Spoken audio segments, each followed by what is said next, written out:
You can't have sustainable high performance as an organization if you're not focusing on the whole employee, Yes. right? Like you have to provide constructs and examples for them that it is okay to have boundaries because those high performers aren't going to just build boundaries and be good with it on their own, Mm. right? Like they have to get permission, right, from somebody else or see somebody else doing it to make them feel like it's okay for me to not like be on Slack or whatever messaging platform you are during my kids' concerts. You have to lead by example as a Yeah. leader.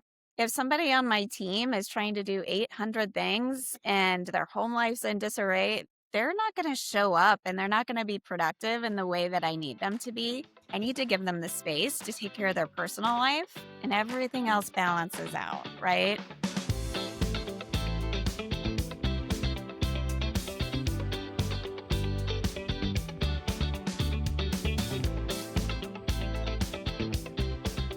Hello, and welcome to another episode of Lead for Performance. I am thrilled to welcome Erin Howe to the studio today. She's an SVP of Operations and recently cutting over from a Chief of Staff role. So I'm so excited to hear about all of the learnings that Erin you're gonna share today with us. Welcome. Thanks so much for having me today. I'm excited. Awesome. So thrilled. One of my favorite things a part of this journey is connecting with awesome leaders and diving into these, real authentic conversations. So appropriately, to share, Erin and I connected over an awesome LinkedIn post where she highlighted, and I'm going to look up to not mess it up, like highlighted that balancing vision and execution is one of the hardest and most essential skills in leadership. And you shared this after talking to a group of women.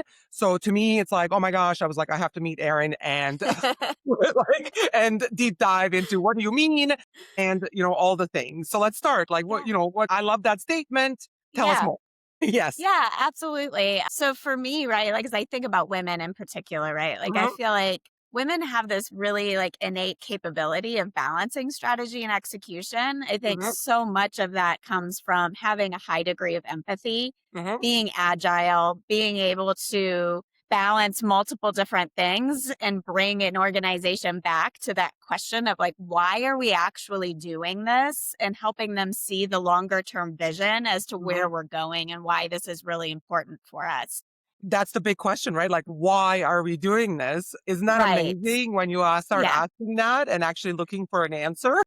Yes. And I know like it's kind of become this cliche, right? Like start with why. Simon Sinek kind of coined that, which is fantastic. But it's really become central. Like I have seen organizations lose their way and go different directions from a project management and a strategy perspective. If the team doesn't understand why we're doing things, like things can get really Yeah. disillusioned and disengaged. I cannot agree more that why so much. And you're right. It is a little bit like we throw it around like, of course. But the thing is, it's kind of everything is in that answer. Yeah. And so Yeah. I also don't want us to kind of, what is that saying, which I kind of hate, like throw the baby out with the bathwater. Yeah. Like, it's like, agreed. We talk about it a lot, but it's like people who actually do it and answer the question and use the answer are actually at a huge advantage this day and age, Yeah. right? Yeah.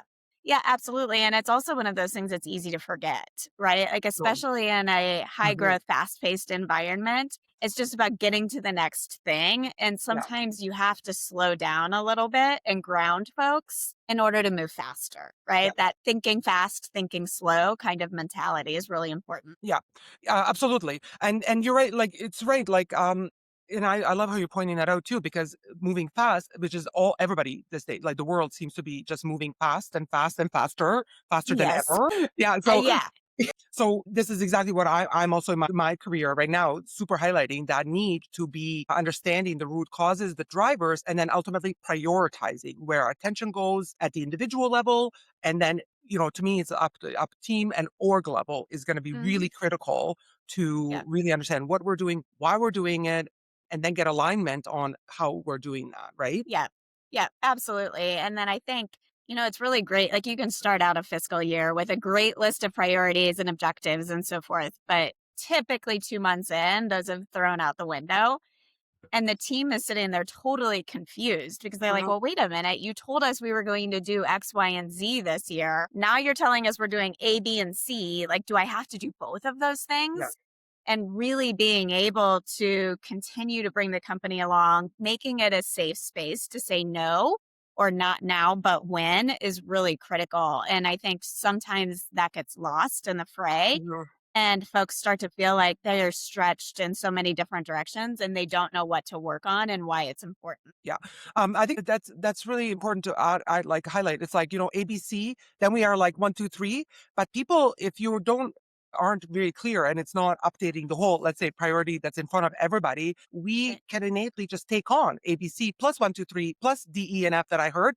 Yeah. Because ultimately the challenge is like all the things they sound good, right? They're Yeah. ultimately we're not doing Yeah. bad things that are useless. But Yeah. unless you're exactly like, keeping that alignment, we end up draining this energy Yes. on doing the good things that Yeah. are not the priority, though. Yeah. And I think too, like as leaders and as executive leaders, right? Mhm. Like in that situation, you start to lose trust of the Oh, organization of too, course. because they're Yes. like, do you even know what we're doing? Like, are you just throwing stuff against the wall and hoping that something sticks? And we all know hope is not a strategy. So I think it's really important to make sure we stay grounded and we continue to be open and transparent as much as we can, right? There's Of always course. things that you can't share. I think that transparency is critical to keeping the business and the organization aligned. And that again, back to your comment, where that's the balance of Yeah. the vision and execution, and then alignment org wide, and that's where the challenge really lies in, and like organizational performance, and then really in individuals, and how are we Mhm. winning at that both Yeah. levels, right, Yeah. together. Yeah. I believe that Absolutely. that's possible. I'm like, am I crazy, Erin, or do you think? I don't think you're crazy. And I think you see a higher level of output from individual contributors when they can connect the work that they're doing today to something bigger in the Yes. organization. If that's lost, they don't know like, am I adding value? Do I Yeah. really matter in this organization? And that's when you start to get very disengaged employees. Yes. And that's, obviously not a great place to be. So I love that you said the magic word now that my ears perked up is disengage and disengagement. And that's actually there's so much said about that. So I don't come from HR space or training space, right? I come from engineering, Yeah. transformation, tech, and I love transformation, the multifaceted nature of it, which of course touches on tech, process, Yep. people, and Yep. all of those. When done right, it should it should It touch on all should. those things. Yes. So for Yes. a long time, engagement was not a part of my world. I was like process people, capability, change. I was proud to always be pulling in people elements into it. But I've been learning on this power of engagement and the direct link it has to performance. And where you're Mhm. touching down right now also is like that purpose. I was actually totally unplanned, and I'm looking at just something I was trying to do right now is trying to say, what is true engagement? And I'm sorry, Yeah. I'm looking at my note, which is so unplanned, but we said we're gonna have a real conversation. Yeah, yeah, yeah. Absolutely. Let's keep it real for sure.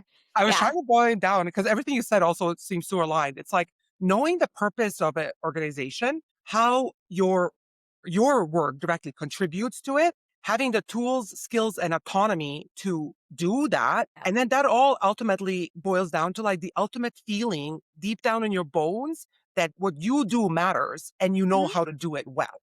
Yeah. Yeah, How do you like that absolutely. No, engagement? 100%. And, Okay, not yeah. to bring this back just to women, right? But I think Yes. women do a really good job of making sure that their employees understand, like, that they're valued. We're quicker to give feedback to people. We're more confident in doing those things. And I think ultimately that makes a woman leader a better source for engagement of your employees because they don't feel like they're in the dark as much. We also know, Aaron, that women are not always in those positions, We're or not. this No, is not seen.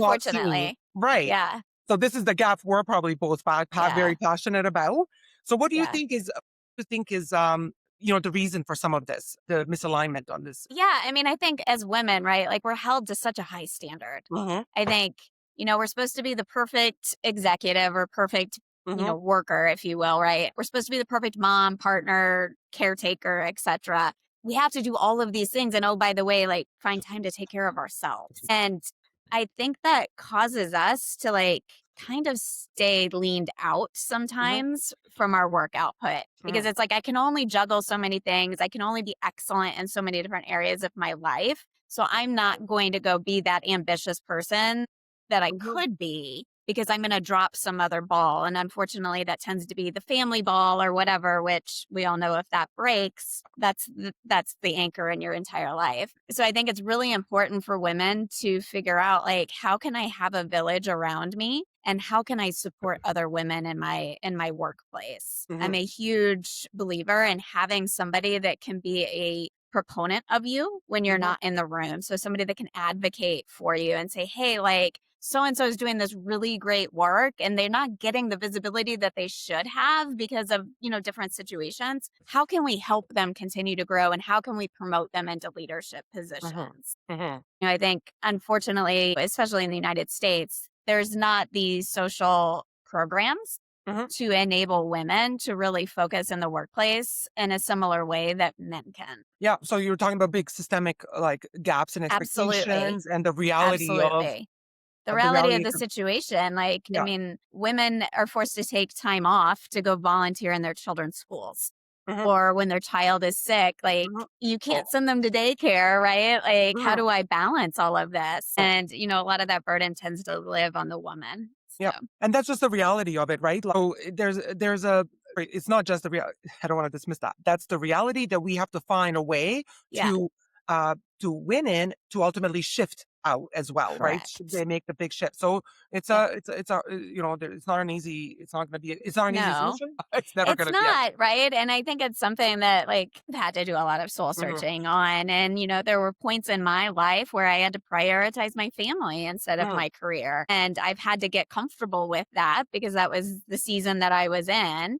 Mhm. And, I've gotten to a point now our kids are older, right? Like Yep. I can lean in and be a little bit more bold in terms of my career and, advocate for myself in a way that perhaps I wasn't previously. That story is like, I think, and maybe I would ask you, is like, do you find that that was very successful? Is the idea that you actually adjusted your own expectations during the years of, Yeah. the squeeze, right? That we hear about, like, Hmm. and then stayed in the workforce, right? So stayed relevant and stayed in the workforce. And Yep. then you have a season where you can, you can't lean in and you're leaning in a different way. Because we're always Yep. leaning in it, just leaning into a different It's direction, just right? absolutely, yes. And then you're Yes. like, but you have stayed in your career, you stayed relevant, Yeah. and then now when the kids, you can lean in into the career more, you're here already, and you Yeah. can change shape. And I think that Yep. that's a really practical message for women, Yeah. that it doesn't have to look like all or nothing at all times. Right. Right. Absolutely. And, I wouldn't have the opportunities that I have had if I Right. didn't have a strong support network around me. And I don't take that for granted. And I know that is a Yeah. challenge for some women, Right. Yeah. depending on their circumstances. Yeah.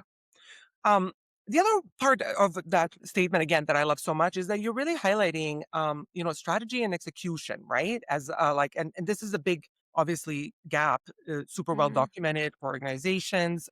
Yep. There's, the one always comes to mind, me, the Yep. Harvard study that talks about we're losing like 67% of the Yep. strategy value in execution. And so we talked a little bit about like, why, why that is, why it's so hard and the mess, and a little bit on sharing the viewpoint that women do have a bit of a special power here to bring empathy and understanding and close that gap because we do it in so many aspects of our life, Yep. actually, really all the Yep. time, right? Yeah. We're balancing things all day long, right? Yes. So I mean, that makes us well poised to figure out like, well, how do I balance thinking about the big picture with making sure that I get all of the things done that need to get done? And, that really extends as well into how do I lead and manage my team? Hmm. I think you have individuals that are high performing individual contributors and they do a fantastic job getting their jobs done all day, every day. You can't just take that person and assume that they're going to do just the same work as a leader because I think that shift has to you have to be comfortable letting go as a leader and you have to be willing to trust the people underneath you to do the job and sometimes they're not going to do the job that in the same way that you would and that's okay, right? But you have to be able to be okay with that as well and I think Yeah. sometimes that's a difficult concept for leaders to appreciate. Yes. I mean, I wholeheartedly agree here as well. And this is actually, I started calling it the switch. So many of these awesome conversations are highlighting that switch from individual contributor to team lead or manager or whatever Yep. it may be is this Yep. critical switch because it's so fundamentally different, right? Like, Yep. just like you shared, you're all of a sudden, it's not about my results, it's about team results. And but it takes trust, clarity, and understanding to even yourself think and do differently, let 'em judged differently, right? Yep. It's such a critical switch. Do we It do a good is. job of preparing individuals for that? Yeah, that's a really good question. I mean, I think, as I think back of my leadership journey, right? Like I got thrust into a people management role and I Yeah. kind of figured it out as I went. Yes.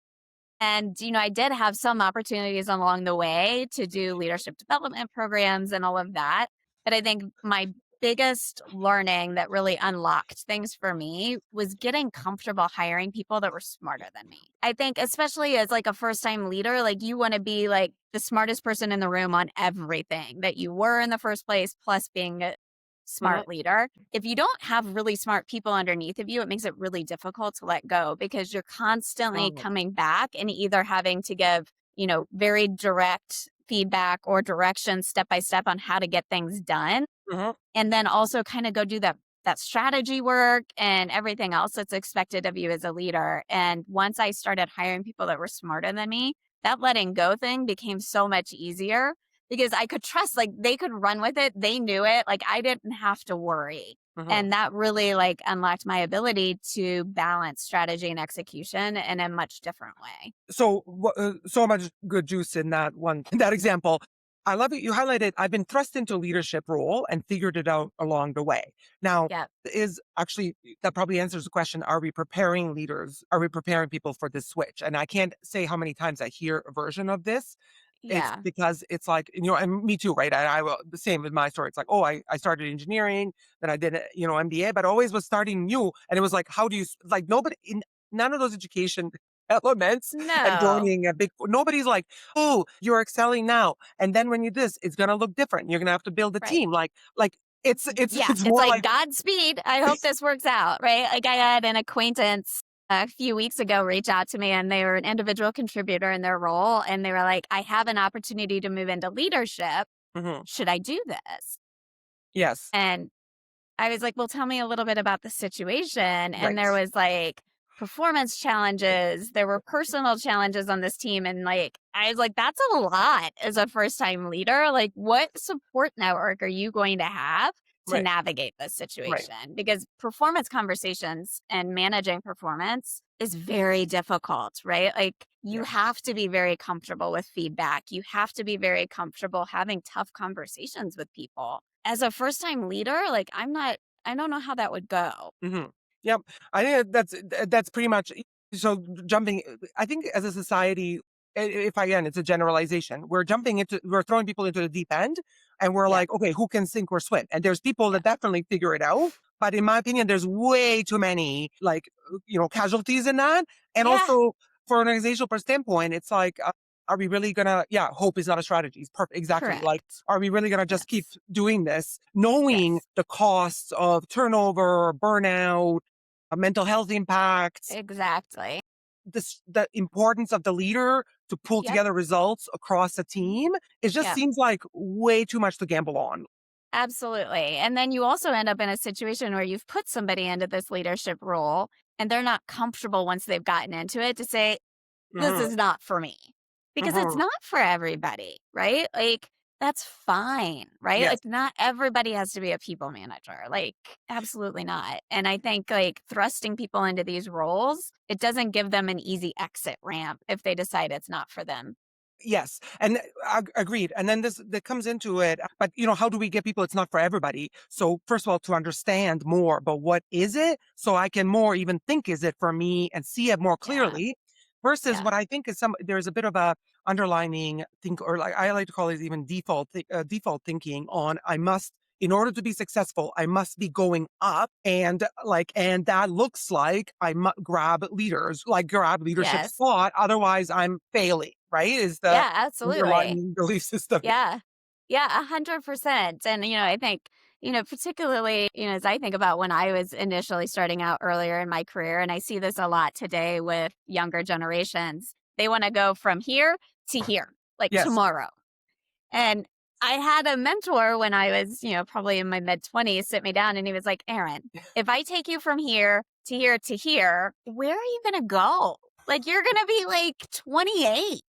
And then what Right, happens? right, right, Like, you're not gonna go backwards, right. like, Because that's going you've to feel gotta very go through flat. all of these different phases in your career because they're so instrumental in the foundation that you build as a leader. That's a really good point, actually. Most actually, I like that. It's almost like you're missing your own journey, right? You're Yeah, missing the learnings. You're missing yeah, developing your point of view. That's gonna yes, make you the strongest at that top when you're pulling yes, pulling up, right? yep, So it's not just yep, about. But I like that. Really like that, and haven't thought about it that way. Like I think about like, okay, use your own version of success is first and mhm. foremost, right? So what do you actually want to do for your eye, Right, right? Like what do right. you actually but the other way is also like, how are you going to be, yeah, the greatest, C-suite member at 25? You haven't even had half the experiences, right? Like, Exactly, right. exactly, yeah, So yeah, I I like think that.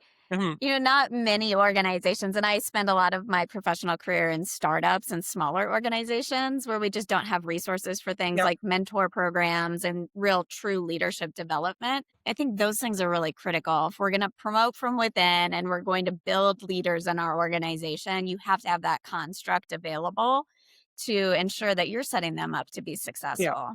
So I completely agree. Again, really, and I think of myself. I'm an educated person. I've been through so many resources. In my 40s realized I didn't have some of this clarity. I figured it out and I made it up to VP and it's all successful. But I realized, oh yeah, I would have been so helped understanding some of these fundamentals. And I'm Yes. almost obsessed now with helping others Yeah. not fall, yeah, you just do it better.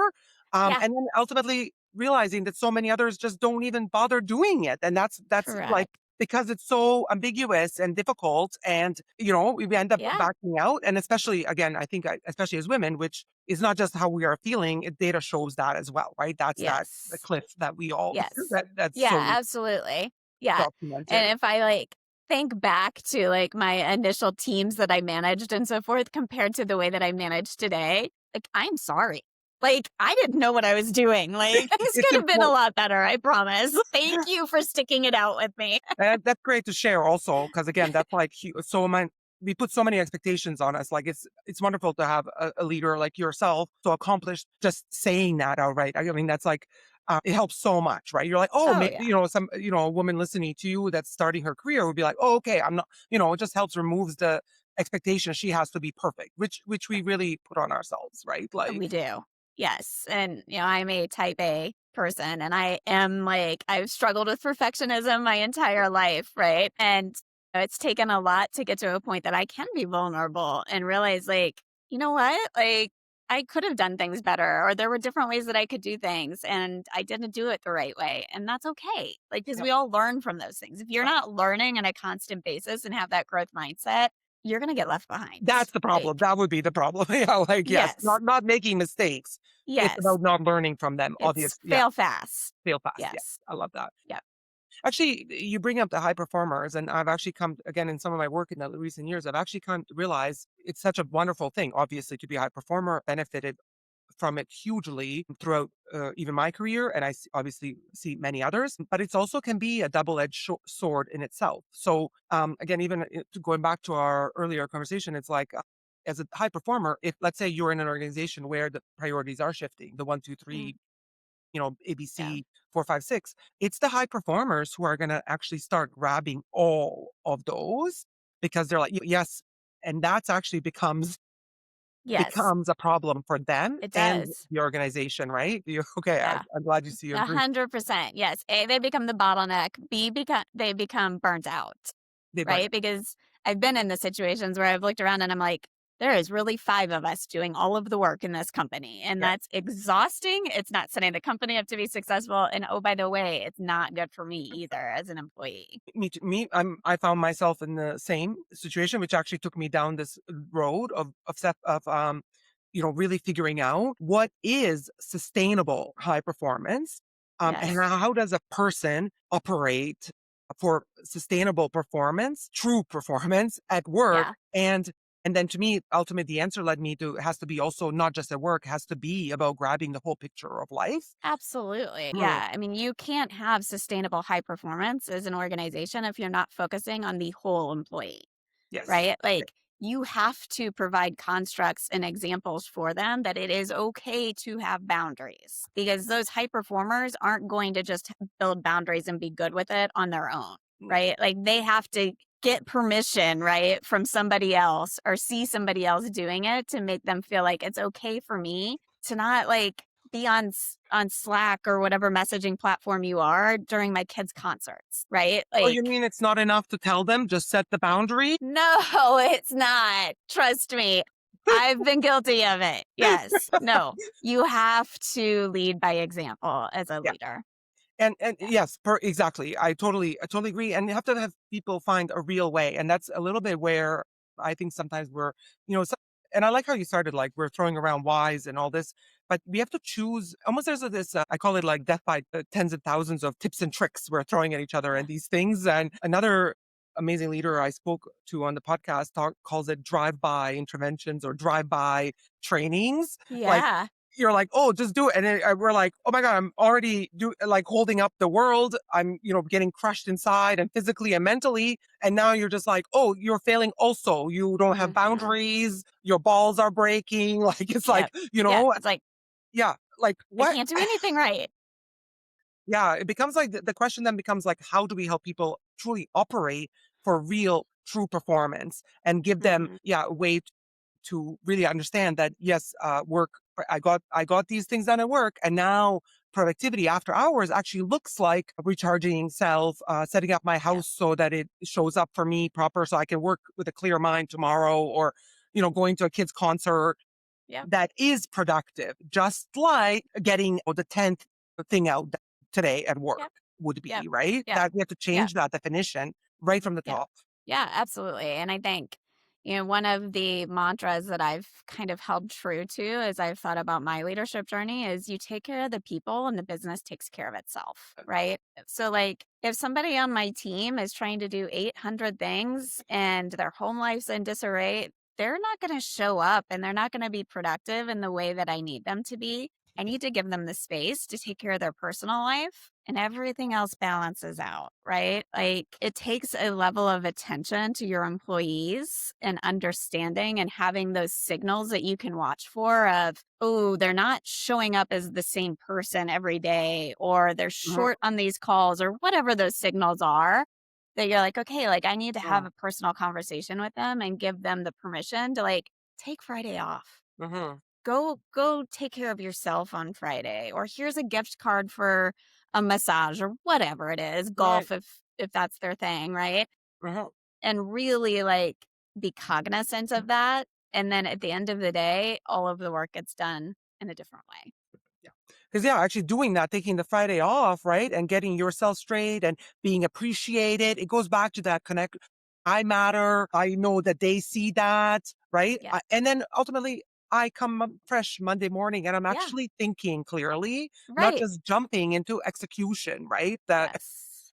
Yes, all of those things that were on my to-do list seem so much more manageable, or I've yes. thrown the to-do list out and I've started with a new to-do list because sometimes like you're Yeah. carrying things over week to week to week to week and it's like, okay, like not Why? important.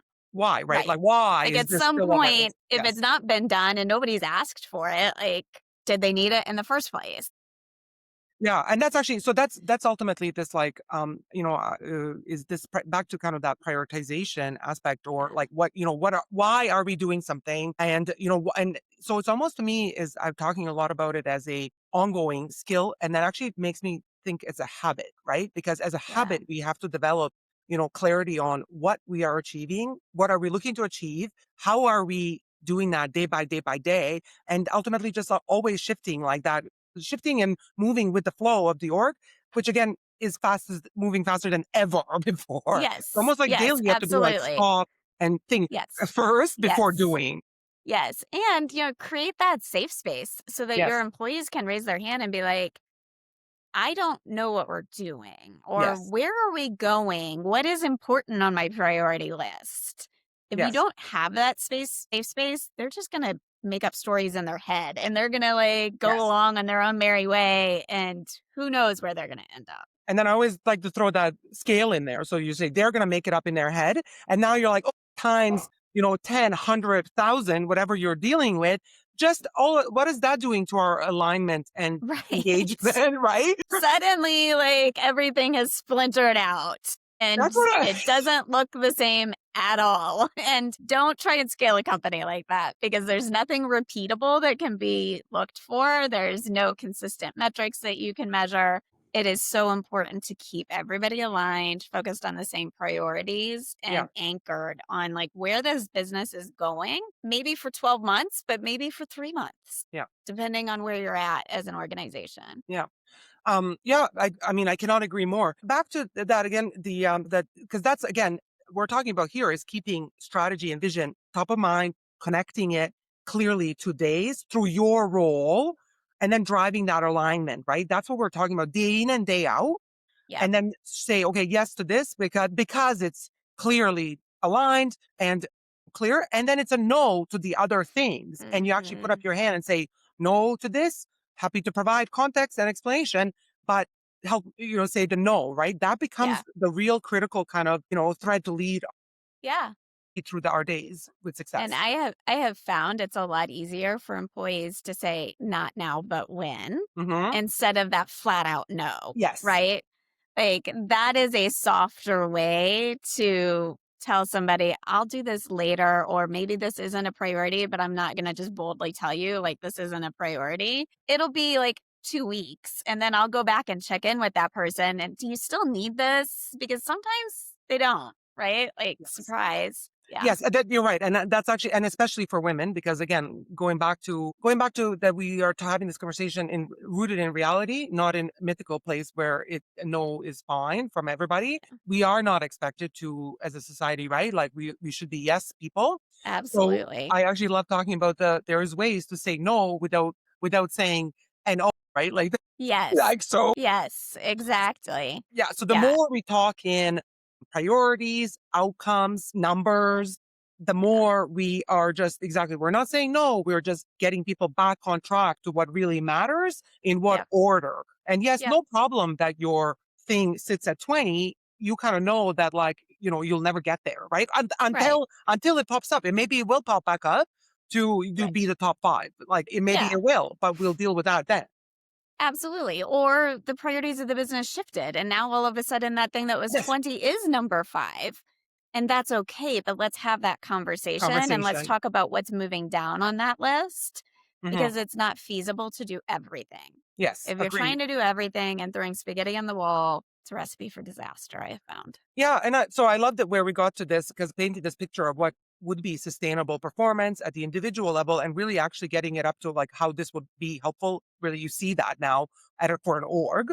It Yeah. comes back to it's so funny how our innate abilities as a high performer, and as well as our innate abilities as a woman with our empathy, and actually can be we see that they can actually be barriers Yeah. in this Yeah. path, and that's this like yeah, this double-edged sword or this like, this weird, I don't know, it's like like a duality there's duality to both of those things that we have to, that is really worthwhile raising awareness on so that we can Yeah. just use it better to our own, Yeah. yeah, advantage, right? I mean, I think too often women can be seen as soft because Hmm. of the high degree of empathy that we have. And right, like I've been in the conversations in the executive room or whatever it might be. And I'm like, well, wait, like before we do this, we do need to make sure that these people like understand because they're going to jump to this conclusion or they're going to feel Yeah. this way. Right. Hmm. And, sometimes if you're in a room with a bunch of men, like their eyes will roll and they'll be like, okay, whatever, Erin, like touchy feely woo woo, Hmm.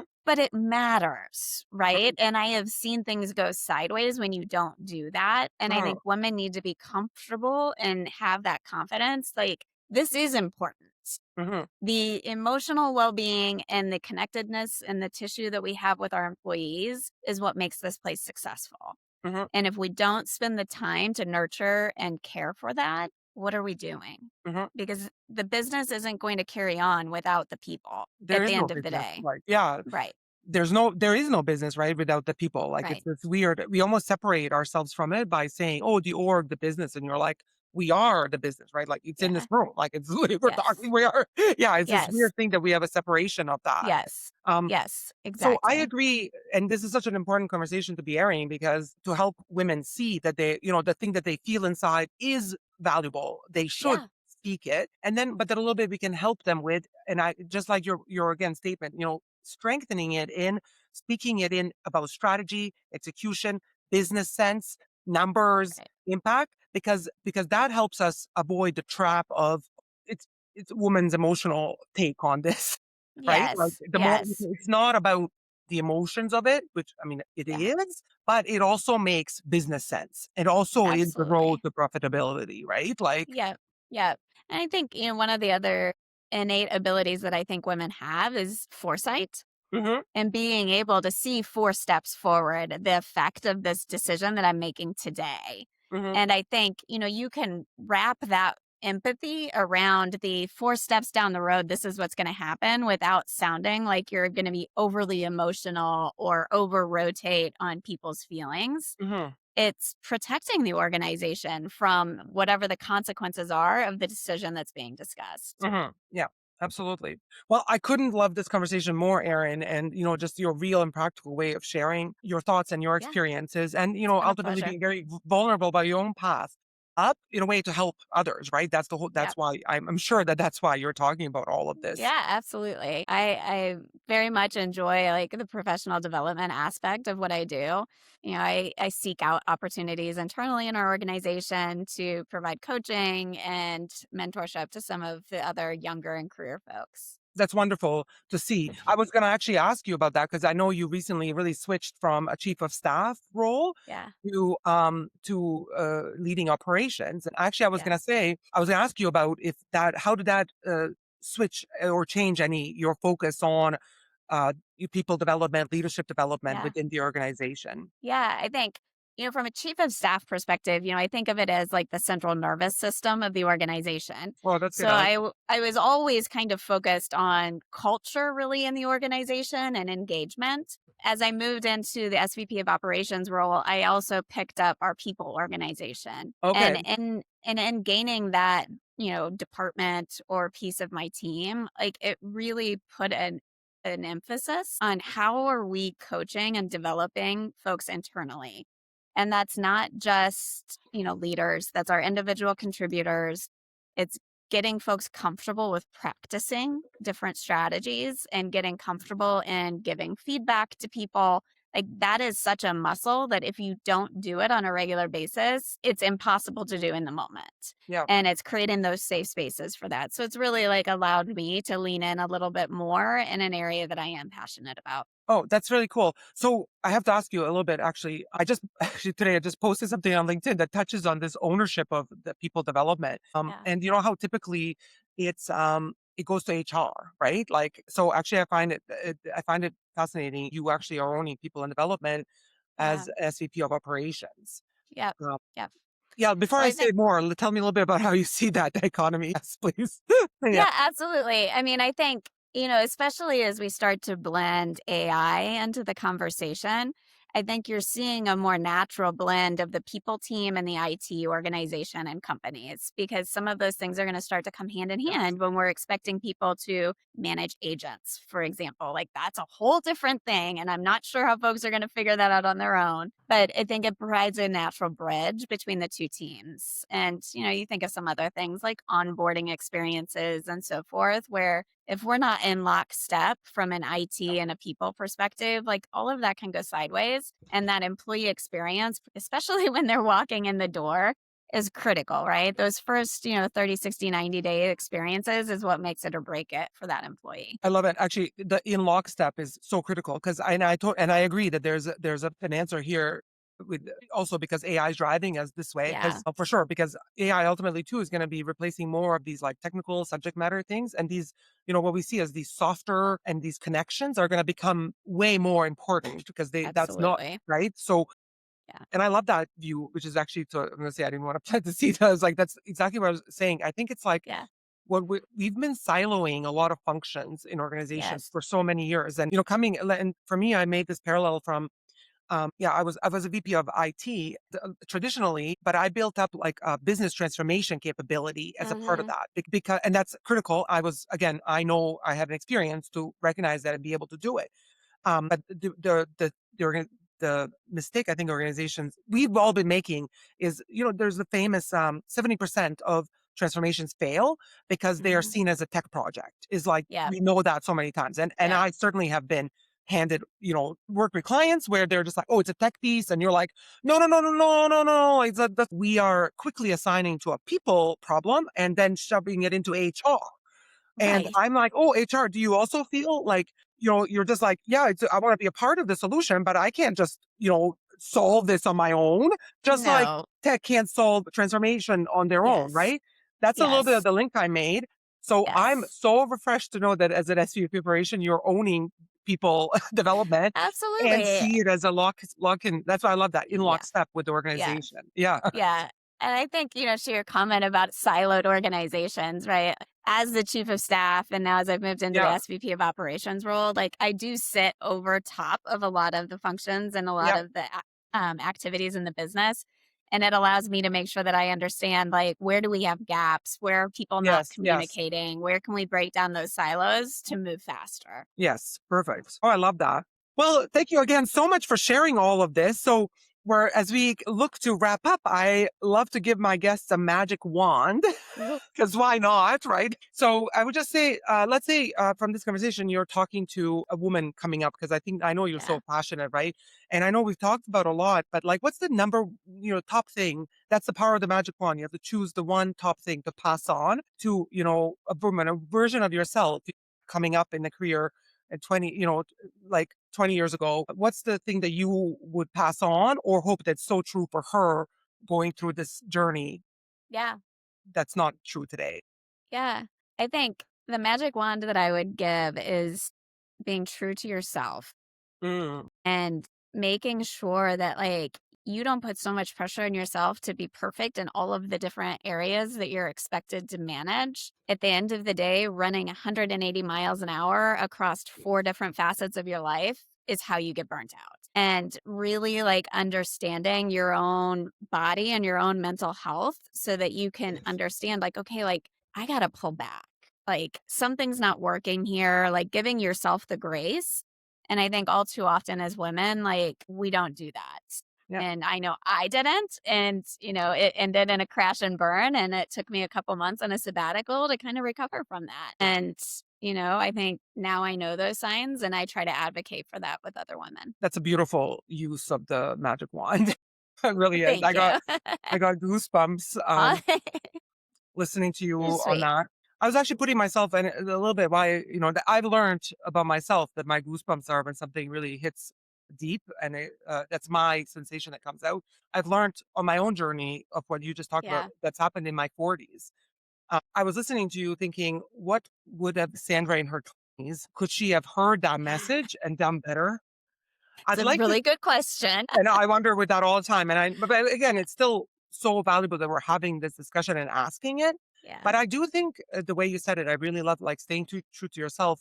Like, because the way that running forward full force without understanding yourself is going to lead you to burnout. Like, I think it's like, because that running fast part would have definitely resonated. That's what I was doing for decades, right? But Yeah. hearing Yeah. from yourself that, is going to actually be at one point your detriment. Yes. I hope Yes. that others hear us and I hope take so a too. pause. Yes, because and Yes. I'm not sure if I would have heard it, but but Well, I hope as well that yes, those that I work with would say, like, I am a much better employee and worker because of that. I think it's allowed me to be comfortable bringing my whole self to work and having those boundaries. And I was fortunate to find an organization that really honored that across the company. beautiful. Yeah. Thank you so much, Erin, for coming on the podcast today and sharing, your really valuable insights and advice for Yeah, it's been my others. pleasure. I appreciate you inviting me. Thank you so much. Absolutely.